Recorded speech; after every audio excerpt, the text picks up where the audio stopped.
कल एक और सूचना मिली कि आचार्य महाराज ने जिनको दीक्षित किया था, क्षुल्लक दीक्षा दी थी 21 दिसंबर 2022 में शिरपुर में क्षुल्लक दीक्षा दी थी। वो सिलवानी के रहने वाले, लगभग 28 साल की उम्र उनकी थी और 32 साल की उम्र। अच्छा, और वो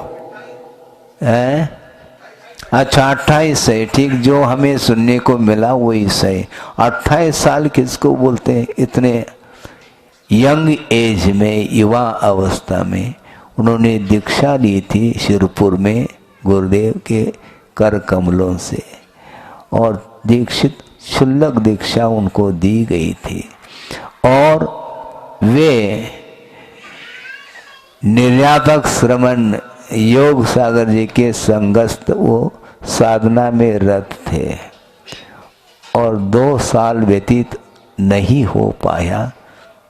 21 दिसंबर को 2 साल पूर्ण होंगे और अचानक व्याधि के कारण ये समाधि हुई है। हाँ, इसके उपरांत भी उनकी दृढ़ता, उनके परिणाम उज्जवल रहे होंगे निश्चित रूप से, इसमें कोई दो राय नहीं है।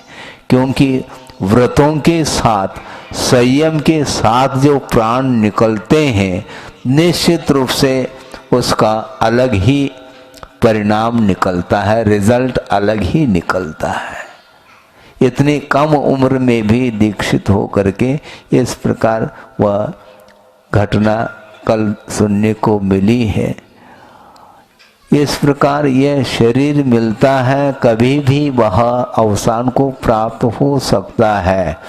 क्योंकि पहले में हमने कई बार प्रसंग के अनुरूप कहा था कि जन्म का तारीख तो फिर भी फिक्स हो सकता है, किंतु मृत्यु का जो डेट तारीख है वह कभी भी संभव नहीं है। क्योंकि सकाल मरण जिसका होता है उसका डेट फिक्स है, किंतु हमारा सकाल मरण होना है क्या अकाल मरण होना है कोई गारंटी नहीं। कभी भी वह किसी भी निमित्त को लेकर के वह अवसान मरण हो सकता है।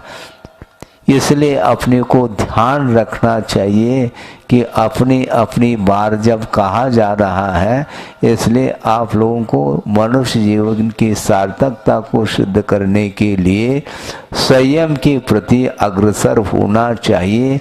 यथाशक्ति व्रत नियम आदि का पालन करते हुए देश संयम के साथ भी यदि जीवन व्यतीत करते हैं तो निश्चित रूप से आपकी वह साधना वह आगे जा करके मोक्ष के लिए कारण सिद्ध हो सकती है।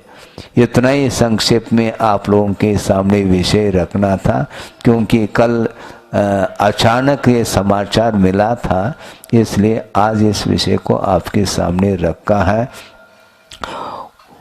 इस प्रकार समाधि पूर्वक जहाँ भी वो पहुँचे हैं उनके लिए हम भावना ही भा सकते हैं, प्रभु से प्रार्थना कर सकते हैं, उनके लिए जल्दी से जल्दी रत्नत्रय की प्राप्ति हो और उसकी आराधना के साथ अपने लक्ष्य को प्राप्त कर सके, अर्थात मोक्ष का भाजन बन सके। इस पवित्र भावना के साथ अहिंसा परमो धर्म की जय।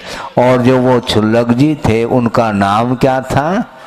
भारत सागर रखा था गुरुदेव ने। हाँ, और इस भारत सागर भारत में रह करके अच्छा उन्होंने कार्य किया है, उनके द्वारा ये सडनली हुआ है।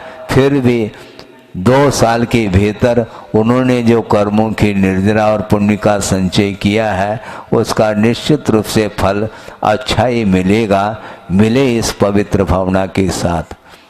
बोधि समाधि परिणाम शुद्धि स्वात्मोपलब्धि शिव शोक सिद्धि चिंतामणिम चिंतित वस्तुदाने त्वा मंद मानस्य ममास्तु देव।